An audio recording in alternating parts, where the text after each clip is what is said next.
पाकिस्तान की इकोनॉमी जो है मैं समझाने की कोशिश हमेशा करता हूँ कि इसका पोटेंशियल है, ये 200 मील पे चलने वाली गाड़ी है, 200 माइल्स एन आवर पे, और ये चल रही है 40 पे।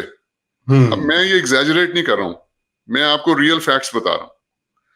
तो अगर मुझे एक हाइपोथेटिकल वर्ल्ड आपने सवाल किया कि मुझे नवाज शरीफ साहब प्राइम मिनिस्टर बनते हैं और मुझे फाइनेंस मिनिस्टर बना देते हैं, although you know nothing to do with Dar साहब, मेरे ख्याल से उन्हीं को वो बनाएंगे, लेकिन तो मैं सबसे पहले नवाज शरीफ साहब से एक कागज साइन कराऊंगा। उस कागज के ऊपर 5 चीजें लिखी होंगी। अच्छा, बाय द वे, ये हमारा प्रोग्राम रिहर्स नहीं है, तो आपने मुझसे ये डायरेक्ट सवाल किया, ये डायरेक्ट जवाब आ रहा है। तो वो उस पे साइन, उस पे 5 चीजें लिखी होंगी। वो 5 चीजें इसलिए लिखी होंगी कि ये 5 चीजें होंगी तो वो जो गाड़ी 40 पे चल रही है वो 80, 100, 120 और हो सकता है 200 पे चली जाए, लेकिन ये 5 चीजें होना जरूरी हैं, जिसकी वजह से इन्वेस्टर कॉन्फिडेंस आएगा, जिसकी वजह से डोमेस्टिक इन्वेस्टर इन्वेस्ट करना शुरू करेगा, जिसको देख के एक्सपैट्रिएट पाकिस्तानी इन्वेस्ट करेगा, और उसको देख के फिर ओवरसीज पाकिस्तानी जाएंगे। वो 5 चीजें क्या हैं? Number 1, civil service reform, meaningful civil service reform, जिसके ऊपर हमने प्रोग्राम करना है। Number 2, population control. ये लो हैंगिंग फ्रूट है, और पॉपुलेशन कंट्रोल अगर आपने कर ली तो 2-2.5% जो है आपकी ग्रोथ वैसे ही आपके हाथ में आ जाती है।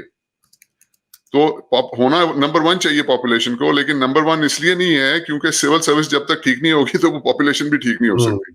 बिल्कुल। Number 3, meaningful judicial reforms.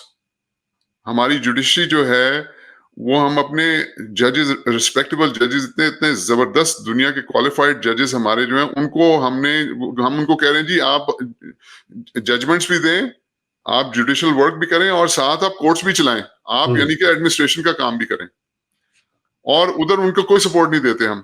तो उनको हर तरह की सपोर्ट प्रोवाइड करनी है ताकि वो इस तरफ फोकस कर सके अपना 100%। नंबर 4, पाकिस्तान का बजट जो है वो रीराइट करने की जरूरत है, रीड्रॉइंग पाकिस्तान बजट। इसके ऊपर हम 2 बड़े तफसीली प्रोग्राम कर चुके हैं।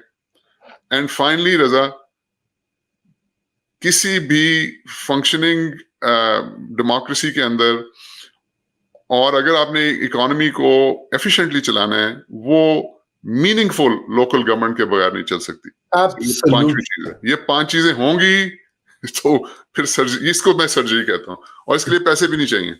बिल्कुल नहीं, इसके लिए तो विल चाहिए जी, सारा कुछ मौजूद है। और तो इन शॉर्ट जो आप बात कह रहे हैं, अगर मैं उसका खुलासा करूं, वो ये है कि पाकिस्तान की गवर्नेंस जो है, निज़ाम हुक्मरानी, अंदाज़े हुक्मरानी, उसको ठीक करें, जिसमें कि अदलिया भी आती है, लोकल गवर्नमेंट्स भी आती हैं, जिसमें कि की पॉलिसी सिविल सर्विस रिफॉर्म भी आता है, वो करें तो फिर ये मईशत जो है ये 40 की बजाय 80 या 120 या 150 और 200 पे दौड़ेगी। रजा, अगर मैं फाइनेंस मिनिस्टर हूं तो मैं उनको कहूंगा जी आप मुझसे कह रहे हैं कि 6% पे इकोनॉमी ग्रो करो, मैं तो नहीं कर सकता, पहले मुझे ये चीजें करके दें, और पहले मेरे सामने आप ये एस्टैब्लिशमेंट का मिनिस्टर बिठाएं ताकि मैं उससे बताऊं सिविल सर्विस रिफॉर्म कैसे करने, जैसे नाम नहीं चेंज करना। मेरे सामने पॉपुलेशन का मिनिस्टर बिठाएं, मेरे सामने ये लॉ एंड जस्टिस का मिनिस्टर बिठाएं, मेरे सामने ये बजट की टीम तो खैर फाइनेंस मिनिस्टर की होगी, और ये लोकल गवर्नमेंट का मिनिस्टर बिठाएं, इनको बिठाएं, इनको मैं टास्क दूंगा, ये करेंगे। उसके बाद मुझसे आप आज 6% नहीं मांगे, मुझसे 12% की ग्रोथ मांगे, मैं आपको 12% की ग्रोथ दूंगा। बिल्कुल।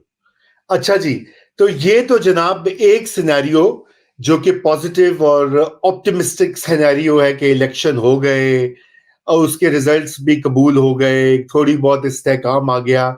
एक दूसरा सिनेरियो भी है हारून साहब, और जो कि हमने देखा है पहले भी माजी में, वो ये है कि ये जिस तरह से अभी एक हवा या एक एनवायरनमेंट बनी हुई है कि जहां पर बहुत सी पार्टीज कह रही हैं कि उनको लेवल प्लेइंग फील्ड नहीं मिल रही। मसलन पीटीआई का ये कंप्लेंट है, इमरान खान को जेल में बंद किया हुआ है, उसके लीडर्स को बंद किया हुआ है, उसके वर्कर्स कई सैकड़ों या हजारों, जो भी नंबर्स भी दस्तयाब नहीं है ना, देखें इतना बड़ा जुल्म है, कोई कहता है 10,000, कोई कहता है 4,000, कोई 8,000।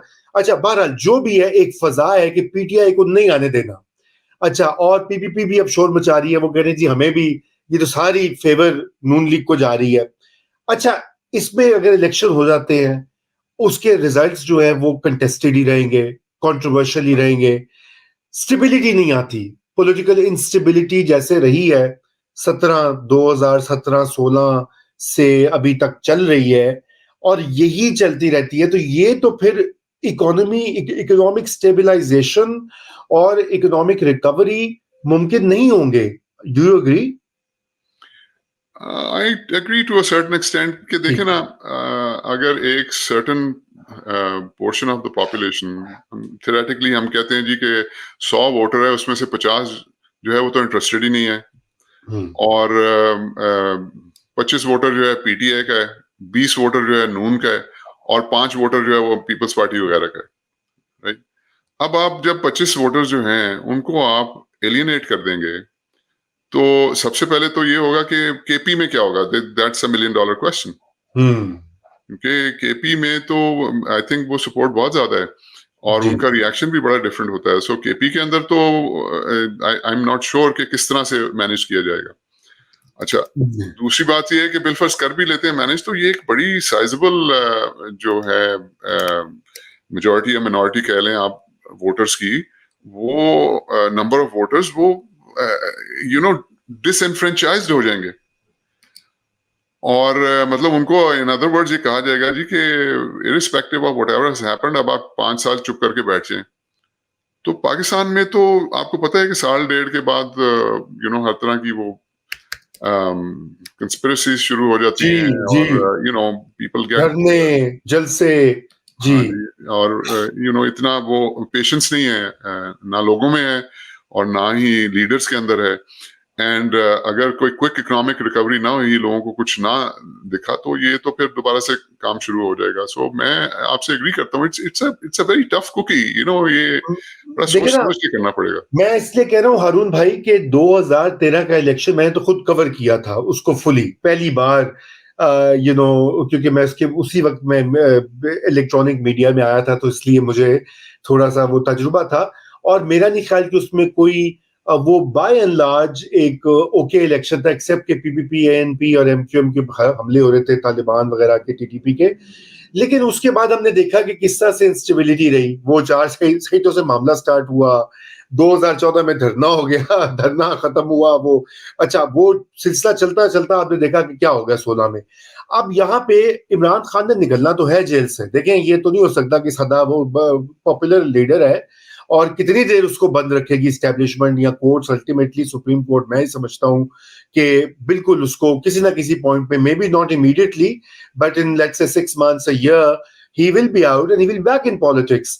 तो उस वक्त अगर ये इंस्टेबिलिटी स्टार्ट होती तो फिर तो ये बड़ा एक असल, तो मैं आपको बताऊं ना, आपने सर्जरी का जिक्र किया ना, मैं उसमें ये इजाफा करूं कि उस सर्जरी, उस स्ट्रक्चरल सर्जरी में का एक हिस्सा ये भी है कि इनकी जो अप्रोच है ना सियासतदानों की, इसकी भी सर्जरी हो।